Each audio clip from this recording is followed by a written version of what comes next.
Moments later, he dragged me onto the bed with the same desperate urgency he always did. No foreplay, no tenderness, just habit. He didn't bother undressing, and neither did I. I simply yanked at my skirt, and we went through the motions like two strangers acting out a scene from some cheap, overacted spy thriller. And yet, no performance, no twisted fantasy could have braced me for what happened next. The door didn't open. It detonated. A thunderous crack tore through the room like lightning ripping the sky apart.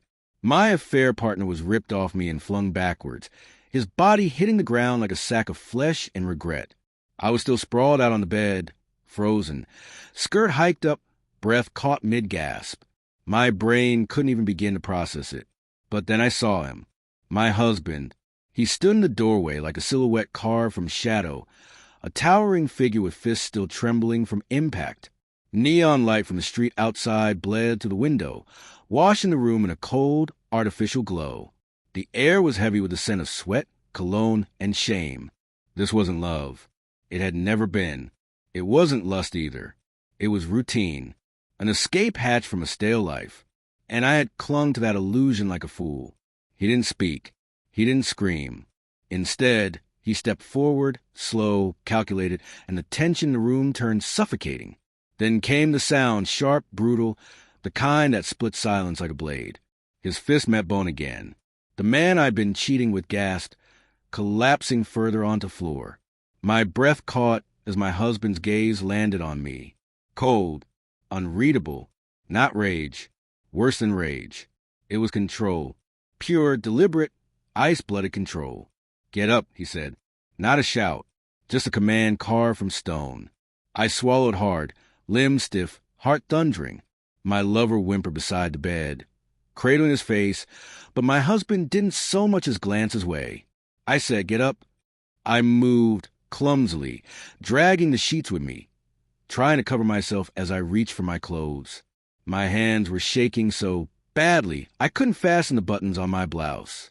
Every nerve screamed at me to run, but I knew better. This wasn't chaos.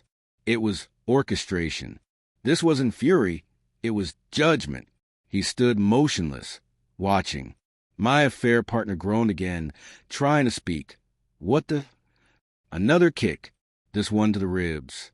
The sound it made was revolting. A low crunch followed by a strangled cry. My stomach turned. He wasn't acting on impulse. My husband had always been methodical, measured. Every blow, every second of silence, it all served a purpose. That's what terrified me most. I tried to plead. "Please." But when his eyes met mine, the rest of the sentence died in my throat. There was nothing human left in his gaze, just intent. He turned back to the man on the floor. "Get up." No answer. Another hit, to the gut this time. The man wheezed, coughing violently, trying to crawl away. My husband crouched beside him, grabbed a fistful of hair, and yanked his head back. "You like putting your hands on what belongs to another man?" His voice was quiet, unshakably calm. The man could barely whisper a protest before his head was slammed against the floor. I gasped, hands fly at my mouth, horror closing around my chest like a vice. Then his eyes returned to me. "Get dressed." I was already scrambling, dragging my skirt down, fingers fumbling with my blouse. My thoughts spun wildly. Was he going to hurt me? Was this the moment everything collapsed? But then it clicked. He wasn't asking me to dress, so we could talk. He had a destination in mind. Behind me, my affair partner coughed and tried to speak. "Listen, man." Another punch. This one cracked against his jaw. His head snapped sideways, then he crumpled, motionless. My husband stood, adjusting his sleeves, as if brushing lint off his shirt. Calm, collected. Then he looked at me. "Let's go." My voice barely came out. "Where?" He smiled, and that smile chilled me to my bones. It wasn't about conversation. It was about closure, his way. He reached for my wrist. His grip was firm, not bruising, but final. "Move." I followed. What choice did I have? My pulse hammered against my ribs like it wanted out. As we stepped into the hallway, I glanced back. My lover was still on the floor, breathing in broken gasps. He didn't try to rise. Maybe he understood this was no longer his scene. Outside, the night air hit me like a slap. He opened the passenger door. I hesitated. I could run. I could scream. But I looked at him, really looked, and knew that if I ran, he wouldn't chase. He'd wait, and whatever would come next would be far worse. So I got in. The door closed with a quiet thud that felt louder than any scream.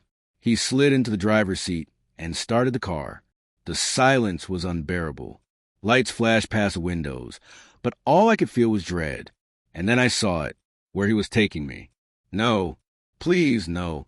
He turned into the lot of the restaurant where we'd celebrated our first anniversary, where he once kissed my knuckles and swore forever across a table the color of caramel. He parked, shut off the engine, then turned to me. Get out. I stared. Why? His voice this time had sharp edges. I said, get out.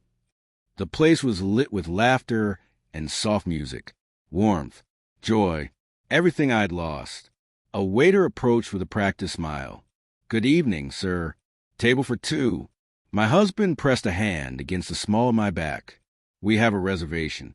I booked it last week. Last week, he had known. All this time. And still, he waited. The waiter let us in, past couples in love, past clinking glasses and whispered toasts, straight to a table center in the room, like a spotlight. No corners, no escape.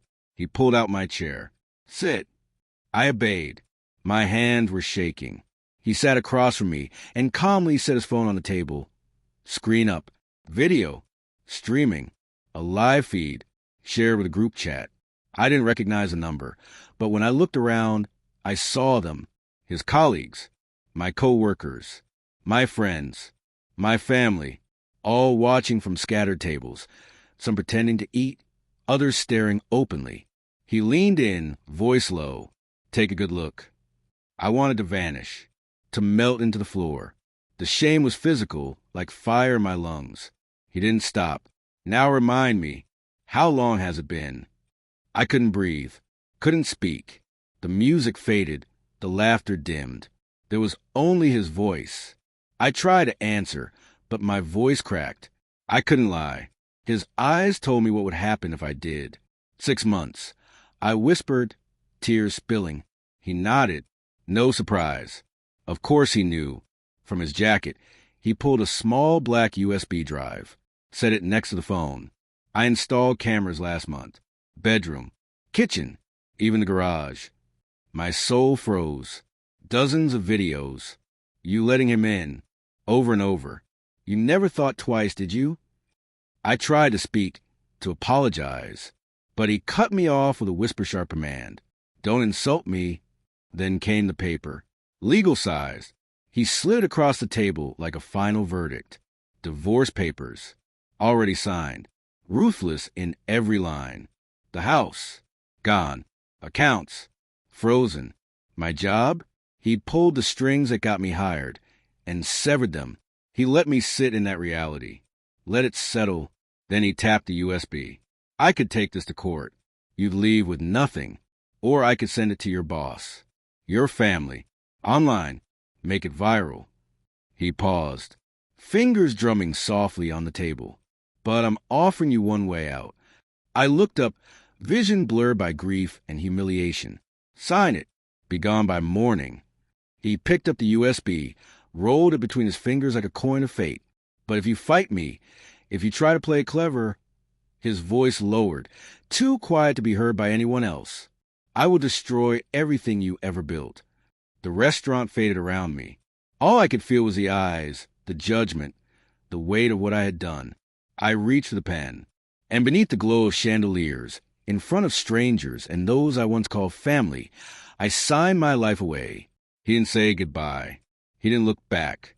He simply stood, straightened his jacket, pocketed the USB and the phone, and walked out, leaving behind a woman crumbling under the weight of her own betrayal. And that wasn't the end. That was just the beginning. In the days that followed, the consequences came like waves, unforgiving and cold. Her friends distanced themselves. Her family stopped taking her calls. Her boss, citing a moral clause in her contract, Let her go without hesitation. The videos made their way into quiet inboxes. Quiet no longer. She tried to contest the divorce, but every path was blocked. She'd already signed. Every asset moved, every route closed. She called me once, her voice fragile. Please, can we talk? I answered with the same cold finality she once gave me. We already did. And then I hung up. Was it revenge? Perhaps. Did it go too far? You tell me.